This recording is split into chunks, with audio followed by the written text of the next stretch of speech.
ప్రియమైనటువంటి దేవుని బిడ్డలారా, ప్రభువైన యేసుక్రీస్తు వారి పేరట మీ అందరికీ వందనాలు.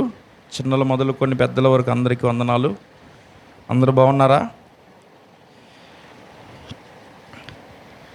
ప్రియమైనటువంటి దేవుని బిడ్డలారా, మరొకసారి సంతోషిస్తూ ఉన్నాను. ఎందుకంటే మరొక ఆదివారము మీ మధ్య ఇలా సజీవుడుగా ఉండి వాక్యం అందించడానికి ప్రభు నాకు చూపినటువంటి ఈ అవకాశాన్ని బట్టి సంతోషిస్తూ ఉన్నాను.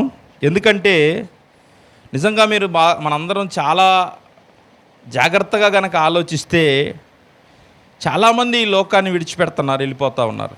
అంటే వయసుతో సంబంధాలు లేవు. చాలామంది వెళ్ళిపోతూ ఉన్నారు, ఉండట్లా. చాలామంది యంగ్స్టర్స్ వెళ్ళిపోతున్నారు కదా, నిజమా కదా? యువతలు సూసైడ్లు, చిన్న విషయాలకే, చిన్న కారణాలకే ఈ లోకం నుంచి వెళ్ళిపోతూ ఉన్నారు. ఈ జీవితం విలువ చాలామందికి తెలియట్లా. ఎందుకు అర్థం కావట్లా? విలువ ఎందుకు అర్థం కావట్లా మనిషికి? కారణం ఏంటి? లోపం ఎక్కడుంది? మనిషికి తన జీవితం విలువ అర్థం కావట్లా. మనం ఎలా ఉన్నాము, అసలేంటి అనేది ఎప్పుడైనా మనం ఆలోచిస్తామా?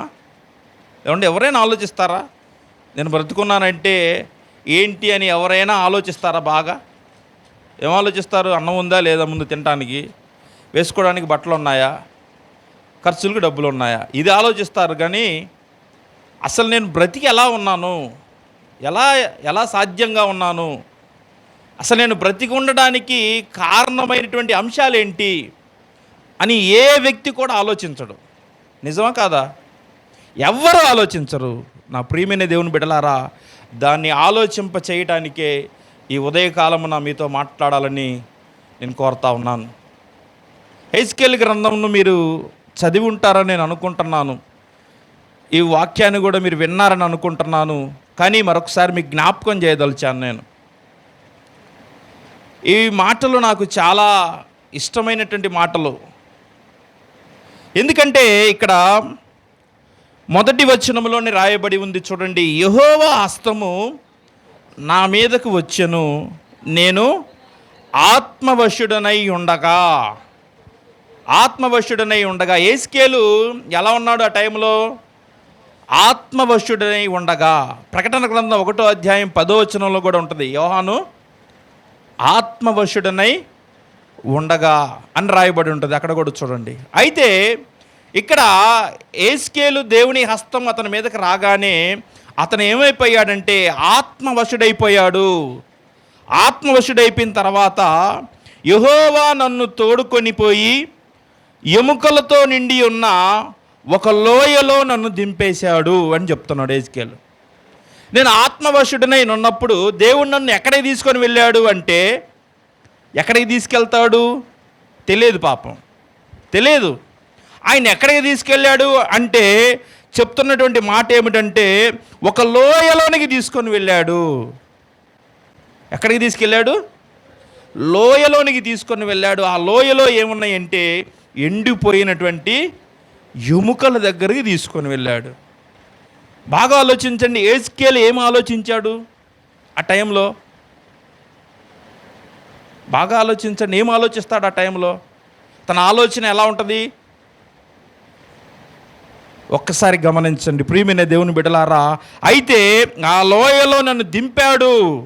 ఆ లోయలోనికి ఆయన దింపిన తర్వాత ఆయన వాటి మధ్య నన్ను ఇటు అటు నడిపించాడు. లోయలో దింపడమే కాదు, ఇదిగో ఇటెళ్ళు, మళ్ళీ అటు నుంచి ఇటురా, ఇటెళ్ళు, మళ్ళీ అటు నుంచి ఇటురా అని అటు ఇటు అక్కడ రాయబడింది ఏంటంటే నడిపించుచుండగా. నడిపిస్తున్నాడంట. ఇటెళ్ళు, హెజ్కేలు అటెళ్ళు, హెజ్కేలు మళ్ళీ ఇటురా. ఆ లోయలో ఆయన నడిపిస్తూ ఉన్నాడంట.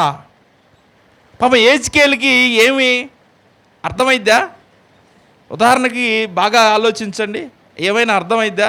ఏమీ అర్థం కాదు. కానీ అక్కడ గొప్ప రహస్యం దాగి ఉంది. ఇది మనం గుర్తించాలి. అయితే చూడండి, ఎముకలు అనేకములు ఆ లోయలో కనబడెను, అవి కేవలము ఎలా ఉన్నాయి అని చెప్తుంది, ఎండిపోయి ఉన్నవి. ఆ ఎముకలన్నీ కూడా ఎండిపోయి ఉన్నాయి. ఇప్పుడు మనం ఇందాక నేను చెప్పిన మాటని జ్ఞాపకం చేసుకుందాం. మన జీవితంలో ఈ లైఫ్ విడిచిపెట్టి వెళ్ళిపోయిన తర్వాత మనము మన పరిస్థితి, మన స్థితిగతులు ఏందో తెలుసా? మనం మట్టి నుంచి తీయబడ్డాము కాబట్టి మళ్ళీ ఎక్కడికి వెళ్తాం? మట్టిలో పోతాం. మట్టిలో పోయిన తర్వాత మనలో మిగిలేయన్నీ ఏంటి? అస్థిపంజరం, ఎముకలే, ఇంకా ఏం మిగలవు. మొత్తం ఈ చర్మం పోద్ది, ఈ నరాలు పాడైపోతాయి, మొత్తం దేహమంతా పాడైపోయిద్ది. చివరికి మిగిలేది ఎండిపోయిన ఎముకలు తప్ప ఏమీ లేవు. అప్పుడు నీ అందం ఏమైపోద్దో, అప్పుడు నువ్వు కాపాడుకున్నటువంటి ఈ శరీరం ఏమైపోద్దో ఒకసారి ఆలోచించావా? ఎప్పుడైనా ఆలోచన ఉందా? ఇప్పుడు కాపాడుకుంటున్నాం ఎండ దెబ్బను తట్టుకోలేక, లేకపోతే ఇంకోటి ఏదో తట్టుకోలేక మనం కాపాడుకుంటా ఉన్నాం ఈ దేహము. గుర్తుపెట్టుకోండి, ఎక్కడున్నంతసేపే. ఈ దేహం విడిచిపెట్టి, దేవుని ఆత్మ నిన్ను విడిచిపెట్టి వెళ్ళిపోయిన తర్వాత, మట్టిలో కలిసిన తర్వాత మిగిలిపోయేయి ఎండిన ఎముకలే. ఆలోచిస్తున్నారా మన జీవితం ఏ పాటిదో? ఎలా ఉంది మన జీవితం? ఒకసారి ఆలోచించండి. ఎండిపోయి ఉన్నాయి. ఎస్కేల్ అయ్యే చూశాడు, ఎండినటువంటి ఆ ఎముకల్ని చూసి ఏం మాట్లాడుతూ ఉన్నాడు అంటే, ఆయన నరపుత్రుడా, ఎండిన ఈ ఎముకలు బ్రతకగలవా అని అడుగుతా ఉన్నాడు. ఎవరు అడుగుతున్నారు? దేవుడు ఎస్కేల్ని అడుగుతున్నాడు. నువ్వు అటు ఇటు నడిచి చూసావు కదా, నేను నడిచావు కదా, బాగానే ఉంది. అయితే ఓ పని చెబుతా విను అన్నాడు. ఏంటి అంటే, ఈ ఎముకలు మళ్ళా బ్రతుకుతాయా అన్నాడు. క్వశ్చన్ మార్క్, ఆలోచనలు పడిపోయాడు ఎస్కేల్. ఏం చెప్పాలి తెలియదు కదా. బాగా ఆలోచించండి. ఇలాంటి ప్రశ్నలు మీకు వేస్తే మీరేం చెబుతారు సమాధానం? బుద్ధి ఉందా నీకేమన్నా? బుద్ధి ఏమైనా ఉందా నీకు? ఏం మాట్లాడుతున్నావు? ఇక్కడికి వచ్చి ఎముకల దగ్గర తీసుకొచ్చి లెగుస్తాయా లేదా అని అడుగుతావా? మాట్లాడతారా లేదమ్మా? అంటారా లేదా సహసిద్ధంగా? ఏం మాట్లాడతారు అట్లానే. చాలామంది ఇలానే తొందరపడి మాట్లాడొద్దు. ఎస్కేల్ తొందరపడి మాట్లాడలా, మౌనంగా ఉన్నాడు. ఏమంటున్నాడంటే, ఒక మాట మాట్లాడుతున్నాడు ఆయన. నన్ను అడగగా, ప్రభువా యెహోవా, అది నీకే తెలుసు కదా, నాకేం తెలుసు? నాకు ఎట్లా తెలుసు? నాకు తెలియదయ్యా. నీకు తెలియకపోతే తెలియనట్టుగా ఉండు, అంతేనా కదా? మీకు తెలియకపోతే తెలియనట్టుగా ఉండండి. కొంతమంది తెలిసినట్లుగా ఓవర్ చేస్తుంటారు, ఓవర్గా అతిగా మాట్లాడుతూ ఉంటారు. చాలా జాగ్రత్తగా ఉండండి. బైబిల్లో ఒక మాట రాయబడింది. ఆ మాటలన్నిటికీ ఒకరోజు నువ్వు లెక్క చెప్పాలి. ఒకరోజు నోరుందిలే, స్వరం ఉందిలే, శక్తి ఉందిలే అని చెప్పేసి ఇష్టం వచ్చినట్లు మాట్లాడుతున్నావేమో, అయిపోద్ది. ఆ మాటలన్నిటికీ ఒక దినాన నేను అడుగుతా మిమ్మల్ని లెక్క. ఏం మాట్లాడావు? అన్నీ నాకు తెలుసు, వాటన్నిటిని నేను అడుగుతా, జాగ్రత్త. అయితే పాపమేనా? ఏం మాట్లాడకుండా, అయ్యా నీకు తెలుసు కదా, నాకేం తెలుసు? బాగుంది. తప్పు ఒప్పుకుంటే, తెలియదంటే చాలా చక్కగా ఉంటుంది.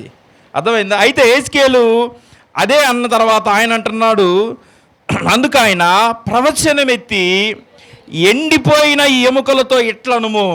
సరే, బాగుంది, సరే నేను చెప్పినట్లు చెయ్యి. నువ్వు తెలియదు అన్నావు, బాగుంది, నాకు నచ్చావు, ఎగస్ట్రా ఏం మాట్లాడలేదు కాబట్టి నేను పని చెబుతా, చెయ్యి. ఏం చెప్పమన్నాడంటే ఆయన ప్రవచనం ఎత్తి, ఎండిపోయిన ఎముకలతో ఎట్లనము, ఎండిపోయిన ఎముకలారా యెహోవా మాట ఆలకించండి. మళ్ళీ డైనమోలో పడ్డాడు. ఎందుకు?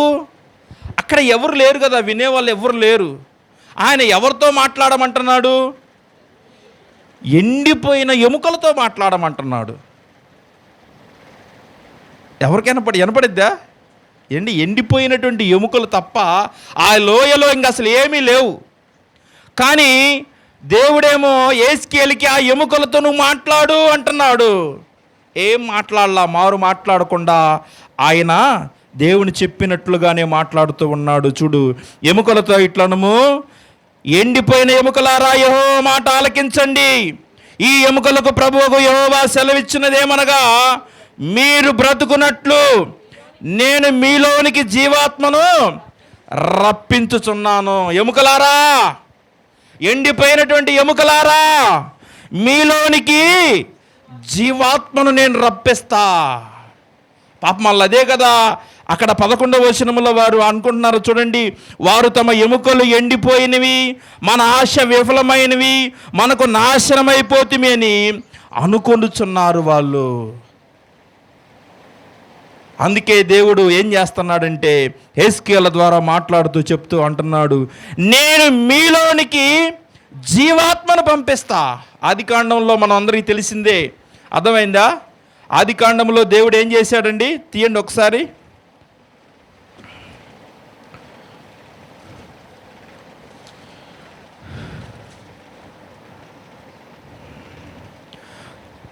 రెండవ అధ్యాయము 7వ వచనములో మాట రాయబడింది, చదువుదామా?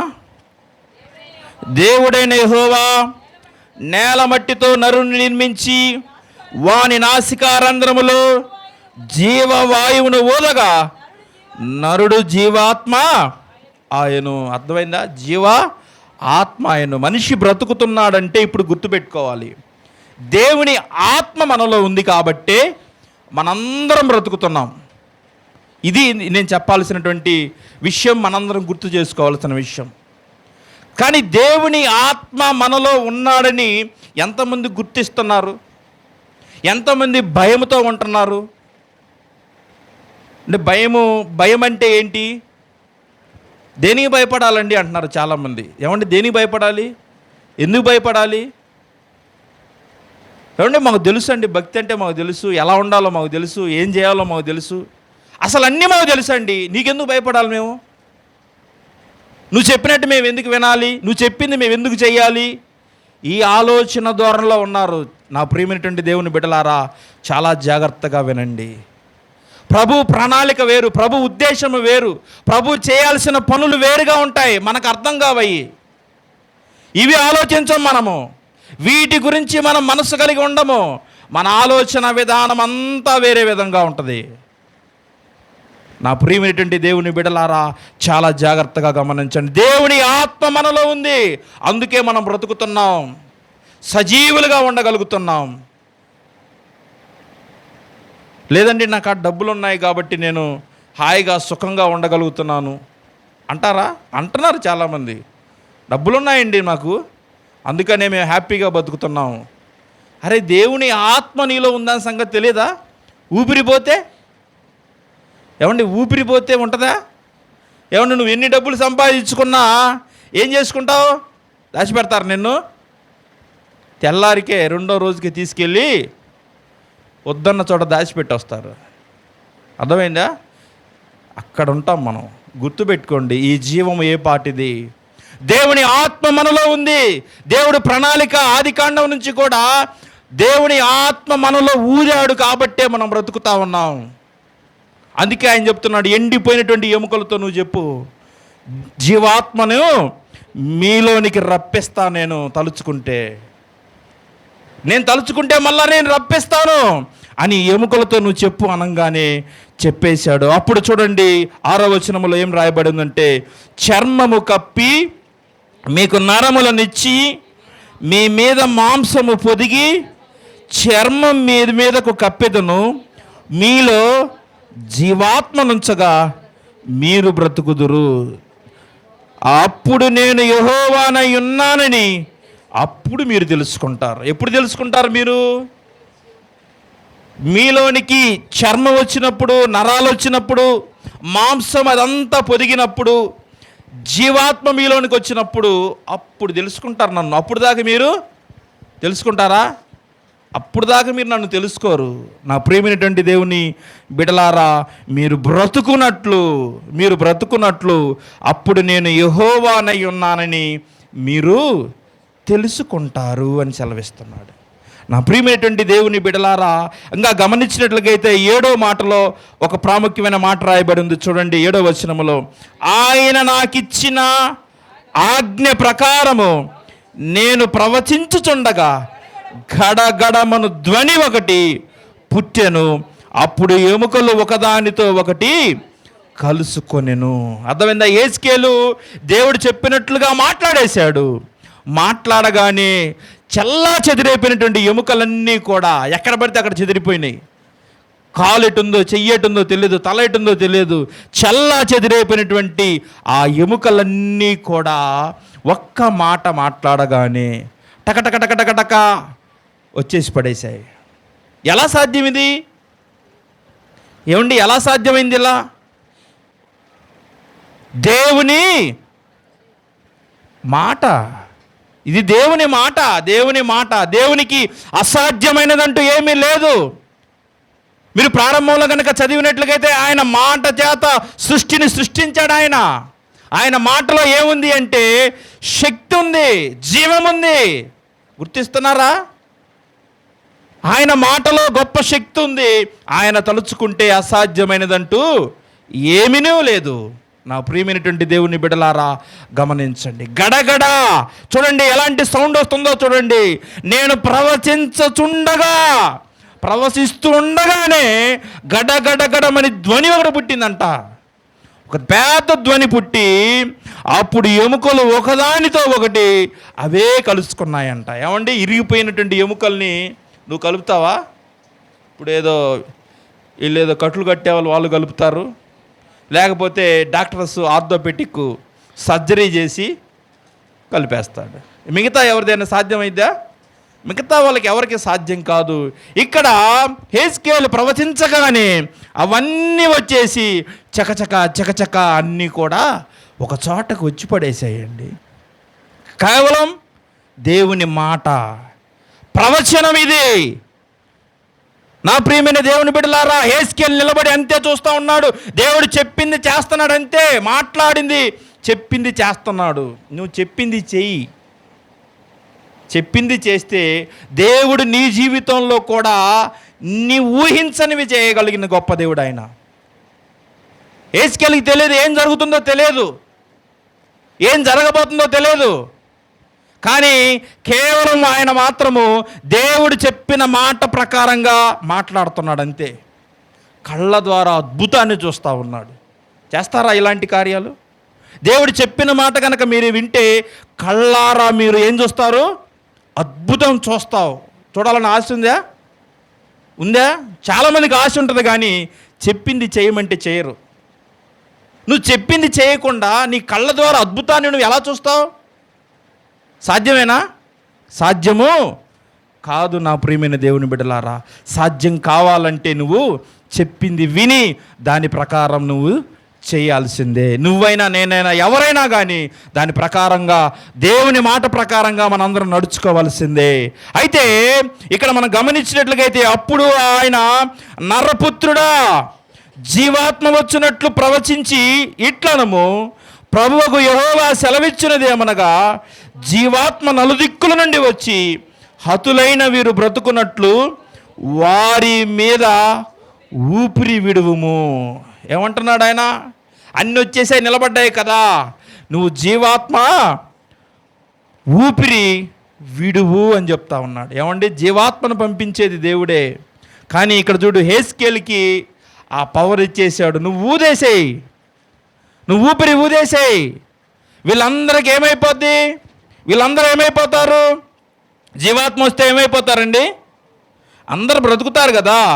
ఆయన నాకు ఆజ్ఞాపించినట్లు నేను ప్రవచించగా జీవాత్మ వారిలోనికి వచ్చును, వారు సజీవులై లేచి లెక్కింప శక్యము కాని మహాసైన్యమై నిలిచిరి. అర్థమైందా? ఎలా అయిపోయారు వాళ్ళందరూ కూడా? మహాసైన్యమైపోయారంట. హెజ్కేలు ఆ లోయలోనికి వెళ్ళినప్పుడు అతను కనపడింది ఏంటి? ఎండిపోయిన ఎముకలు.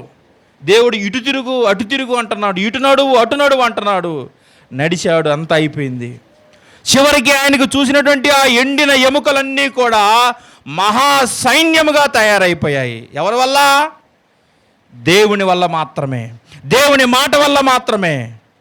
ఒక సైన్యముగా వాళ్ళందరూ కూడా ఉన్నప్పుడు ఏం జరిగిందంటే, అప్పుడు ఆయన నాతో ఇట్లన్నాడు, నరపుత్రుడా, ఈ ఎముకలు ఇశ్రాయేలునందరినీ సూచించుచున్నవి. వారు మన ఎముకలు ఎండిపోయెను, మన ఆశ విఫలమాయను, మనము నాశనమైపోతిమి అని అనుకొనుచున్నారు. వీళ్ళు అనుకున్నారంట, అయ్యో మనము ఏమైపోయాము, ఎండిపోయాము, మన ఆశ విఫలమైపోయింది, మనము నాశనమైపోయామని వాళ్ళందరూ అనుకుంటా ఉన్నారంట. పాపం ఏంటి, ఎట్లా తెలిసిపోయింది దేవుడికి? పాపం అర్థమైద్దా దేవుడికి? అర్థమైద్దా దేవుడికి? ఆయనకి తెలియనిది మరుగైనది అంటూ ఏమైనా ఉందా ఈ లోకంలో? ఏమీ లేదు.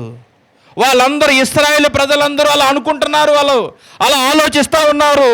ఆ సమయంలో ఆయన అంటున్నాడు చూడండి, కాబట్టి ప్రవచనమెత్తి ఇట్లనుము, ప్రభువుకు యెహోవా సెలవిచ్చినదేమనగా, నా ప్రజలారా, మీరున్న సమాధులను నేను తెరుస్తాను, సమాధిలో నుండి మిమ్మల్ని బయటికి రప్పించి ఇశ్రాయేలు దేశంలోనికి తోడుకొని వచ్చేదను. ఏమంటున్నాడు ఆయన? ఇశ్రాయేలు దేశంలోనికి మిమ్మల్ని తోడుకొని వస్తా. ఈ లోయలో ఉన్నారు కదా, మిమ్మల్ని ఇశ్రాయేలు దేశంలోనికి తీసుకొని వస్తా. తీసుకొచ్చేది నేనే. ఏమండి, ఇశ్రాయేలు ప్రజలు ఐగుప్తులో ఉన్నప్పుడు వారిని తీసుకొచ్చింది ఎవరు? దేవుడే కదా. గుర్తుంట్లా చాలామందికి దేవుడు చేసిన మేలులు ఇశ్రాయేలు ప్రజలు మర్చిపోయారు. పాత స్థితి మర్చిపోయారు. ఆ వెట్టి చాకిరి, వెట్టి పనుల విషయం మర్చిపోయారు. అక్కడ పడినటువంటి శ్రమలు మర్చిపోయారు. అన్నీ మర్చిపోయారు. ఎందుకు? సుఖం ఎక్కువైంది కదా. నేను చాలా సందర్భాల్లో చెప్తా ఉంటాను, మనిషికి సుఖం పెరిగింది అనుకోండి, దేవుణ్ణి మర్చిపోతారు అంతే. సుఖం పెరిగిపోయింది అనుకో, దేవుణ్ణి ఏమైపోతారు? మర్చిపోతారు. పాపం అక్కడ ఉన్నంతసేపు మాత్రం బాగా కష్టపడేవాళ్ళు కదా, వెట్టి చాకిరి. సాయంకాలం అయ్యేసరికి ఈ నొప్పులు భరించలేక మొరపెట్టుకొని ఏడ్చేవాళ్ళు, అయ్యా ఈ బాధ భరించలేకపోతున్నామయ్యా, ఈ కష్టం భరించలేకపోతున్నామయ్యా, ఏడ్చేవాళ్ళు. అప్పుడు గుర్తొస్తాడు దేవుడు చాలామందికి. సుఖంగా ఉన్న వాళ్ళు గుర్తొస్తారా? గుర్తురాడు. ఎట్లా గుర్తొస్తాడు? కష్టం లేదు కదా. నీకు కష్టం ఉంటే అప్పుడు తెలిసిద్ది నీకు ఆ విలువేందో. ఏమండి, పానీలే పాపం ఇన్నాళ్ళు కష్టపడ్డారులే, కొద్దిగా సుఖం ఇద్దాంలే అనుకున్నాడు దేవుడు. సుఖం ఇచ్చేసరికి వాళ్ళందరూ ఏం చేశారంటే ఆ విడిపించిన దేవుణ్ణే మర్చిపోయారు. చూసారా? అసలు యెహోవా ఎవరు? అసలు మమ్మల్ని విడిపించింది ఎవరు? ఈ దూడయ్య మమ్మల్ని విడిపించింది. దూడ మనల్ని విడిపించింది. ఆయన అన్ని అద్భుతాలు చేసి, ఆశ్చర్యమైన కార్యాలు చేసి, ఆ ప్రాంతం నుంచి నేను నడిపించి, నీ చెప్పులు అరిగిపోలేదు, నీ బట్టలు పాతకెళ్ళిపోలేదు.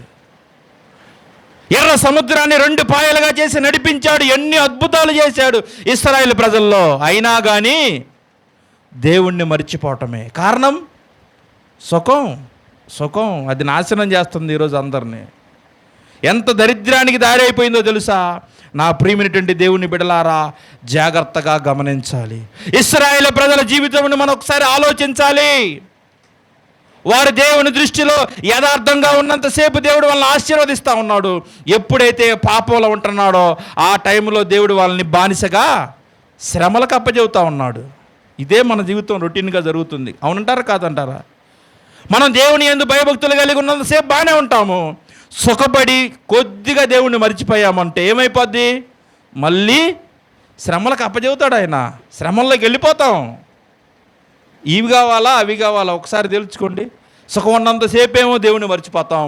శ్రమలు వచ్చినప్పుడేమో దేవుడా ఎప్పుడు తప్పిస్తావు ఈ శోధన? ఎప్పుడు తప్పిస్తావు? ఎప్పుడు మాకు విడుదలిస్తావు? ఎప్పుడు అంటారు. ఇది రాకుండా చూసుకుంటే బాగుండేదేగా. ఇది వచ్చిన తర్వాతే కదా నీకు ఆయన గుర్తొచ్చింది.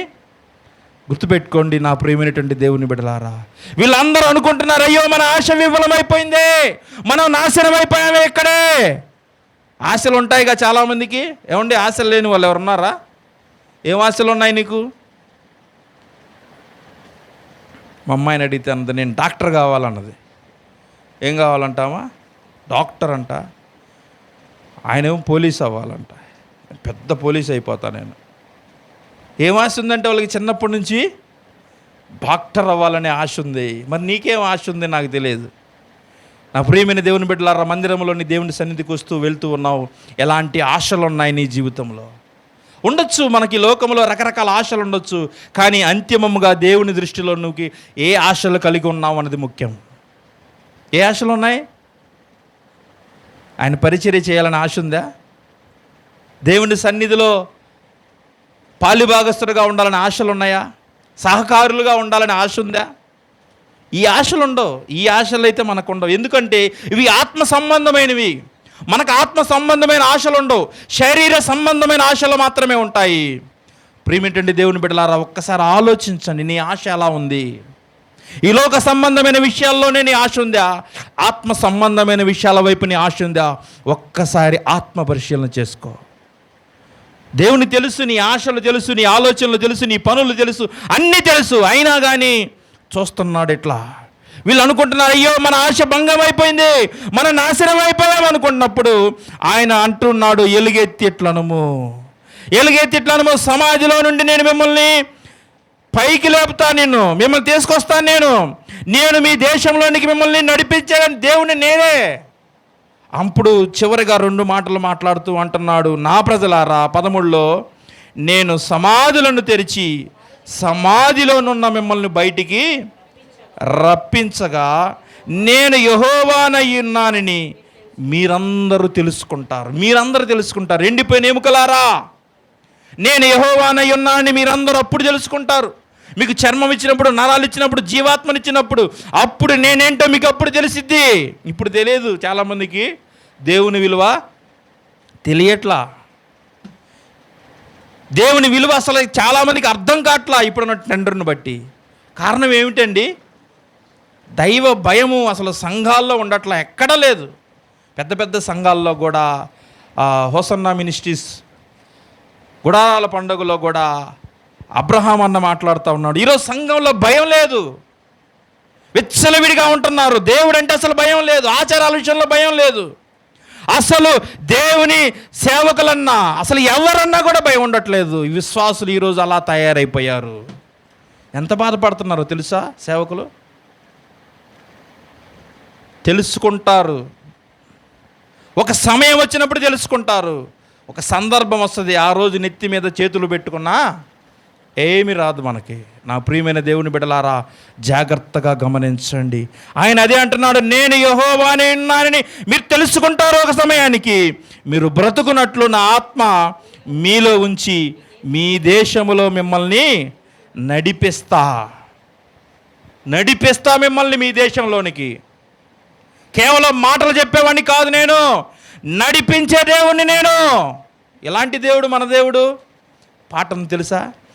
నడిపిస్తాడు నా దేవుడు, శ్రమలోనైనా నన్ను విడువడు. నడిపిస్తాడు నా దేవుడు, శ్రమలోనైనా నన్ను విడువడు. అడుగులు తడబడిన, అలసట పైబడిన, అడుగులు తడబడిన, అలసట పైబడిన, చేయి పట్టి వెన్ను తట్టి చక్కని ఆలోచన చెప్పి, చేయి పట్టి వెన్ను తట్టి చక్కని ఆలోచన చెప్పి నడిపిస్తాడు నా దేవుడు, శ్రమలోనైనా నన్ను విడువాడు. నడిపించే దేవుడు మన దేవుడు, గుర్తుపెట్టుకోండి నా ప్రియమైన దేవుని బిడ్డలారా. ఆయన నడిచాడు మాదిరిగా మనందరి కొరకు. గుర్తిస్తున్నారా? ప్రభు అయిన యేసుక్రీస్తు ఈ లోకంలోనికి వచ్చి మన కొరకు మాదిరిగా నడిచాడండి. నడవలేదా? నీవు నేను ఎలా అయితే తల్లి గర్భంలో నుంచి వచ్చామో ఆయన కూడా అలానే వచ్చాడు. నీవు నేను ఎలా అయితే ఉన్నామో ఆయన కూడా అలానే ఉన్నాడు. కానీ ఆయనలో పాపం లేదు. కానీ ఆయన మనల్ని ప్రేమించాడు కాబట్టి మన దోషాలన్నింటినీ తన భుజాల మీద వేసుకున్నాడు. మనల్ని ప్రేమించాడు కాబట్టి మన కొరకు తన ప్రాణాన్ని క్రయధనముగా పెట్టాడు. నీకోసము నా కోసము ఆయన చిత్రహింసలు గురి కాబడ్డాడు, భరించాడు. ఎందుకు? ప్రేమించాడు ఆయన. మంచివారిని చెడ్డవారిని అందరినీ ప్రేమించాడు ఆయన. ఏ భేదము లేదు. ప్రార్థనకు వచ్చేవారు రానివారు అంటూ ఏమీ లేదు. అందరినీ ప్రేమతో సమానంగా ప్రేమించాడు. కాబట్టి మన కొరకు మరణించి తిరిగి లేచి మృత్యుంజయుడిగా ఉన్నాడు ఆయన. గుర్తుందా ఆయన చేసిన శిలువ త్యాగము? ఆరాధనకు రావటం వెళ్ళటమే కాదు, ఆయన త్యాగాన్ని కూడా గుర్తించండి. ఆయన మన కొరకు చేసినటువంటి ఆ గొప్ప త్యాగం మర్చిపోతున్నారు చాలామంది. ఈరోజు మందిరంలో ఇలా కూర్చుంటున్నామంటే ఆయన దయ కదా. అసలు మందిరంలో ప్రవేశించే యోగ్యత, ఆ అర్హత, ఆ భాగ్యాలు ఉన్నాయా? లేవు. దూరంలో నిలబడి ఉండాల్సిందే. అతి పరిశుద్ధమైన స్థలంలోనికి దగ్గరగా వచ్చి మందిరంలోకి వచ్చి వాక్యం వింటున్నామంటే ఆయన శిలువలో మరణించబట్టి మాత్రమేనా? అంతేనా? లేకపోతే నీకున్న ధనాన్ని, డబ్బుని, ఆశను బట్టా? కేవలం ప్రభు మన ఎడల చూపినటువంటి కృప ఇది, దయ. అందరినీ సమానంగా చూసే దేవుడు ఆయన. అందరినీ సమానంగా చూసే దేవుడు అండి ఆయన. ఎంత గొప్ప దేవుడు ఆయన.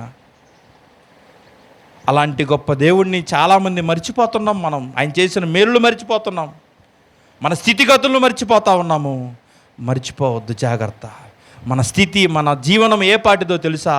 ఎండిపోతాం మనం. జీవితం చనిపోయినాక అర్థమైపోయింది ఈ జీవితం ఏ పాటిదో. నా ప్రియమైన దేవుని బిడ్డలారా, సమాధుల కార్యక్రమానికి వెళ్ళినప్పుడు చూడండి, ఒక్కోసారి గుర్తు చేసుకోండి. అప్పుడు అర్థమైపోద్ది. అయితే చివరిగా మాట చెప్పి నేను ముగించిపోతా ఉన్నాను. అయితే యెహోవానగు నేను మాట ఇచ్చి దాన్ని నెరవేర్తునని మీరు తెలుసుకుంటారు. అర్థమైందా? నేను మాట ఇచ్చి అంతటితో చెప్పేసేవాడిని కాదు. నేను మాట ఇచ్చానంటే నెరవేరుస్తా. నేను మాట ఇచ్చానంటే నెరవేరుస్తా. అందుకే బైబిల్లో చాలా చక్కగా ఉన్నటువంటి మాటలు ఏంటో తెలుసా? అతడు ప్రమాణం చేయగా నష్టం కలిగిన మాట మాత్రం తప్పడు. నేను ప్రారంభంలో అన్న ఇక్కడ ఉన్నప్పుడు మాచర్లో మేము వాక్యానికి పిలిచేవాళ్ళం. అప్పుడు వచ్చేవాడు. నేను ఒకటే అనుకున్నాను, అన్న మాట ఇచ్చాడు అంటే ఖచ్చితంగా వస్తాడు, అంతే. ఇంకదే నిర్ణయం, అదే ఆలోచనతో ఉండేవాడిని. వేరే ఆలోచనలు ఏం పెట్టుకునేవాడిని కాదు. అది నాకు ఎలా తెలిసిందంటే, వాక్యము చదివినప్పుడు నాకు అర్థమైంది. అర్రే, మాటిస్తే నిలబెట్టుకుంటారా, మాట ప్రకారం జీవించాలా అని. ఒక్కోసారి నేను కూడా భయపడతాను. ఏదైనా మాట ఇచ్చామంటే నెరవేర్చేటట్లుగా ఉండాలి. అందరం కూడా జాగ్రత్తగా గమనించండి. మాట ఇచ్చామంటే కాదు, మాటను కూడా నెరవేర్చేవారిగా ఉండాలి. మన దేవుడు అలాంటి వాడు కాబట్టి మనం కూడా అలానే ఉండాలి. దేవుడు కోరుకునేది అదే. నా ప్రియమైనటువంటి దేవుని బిడ్డలారా, ఈ చిన్న వాక్యాన్ని దేవుడు దీవించునుగాక. దయచేసి అందరం కూడా కొద్ది నిమిషాలు ప్రార్థన చేద్దాం. కొద్ది నిమిషాలు ఈ వాక్యం నిమిత్తం మనందరం కూడా ప్రార్థనలో గడుపుదామా?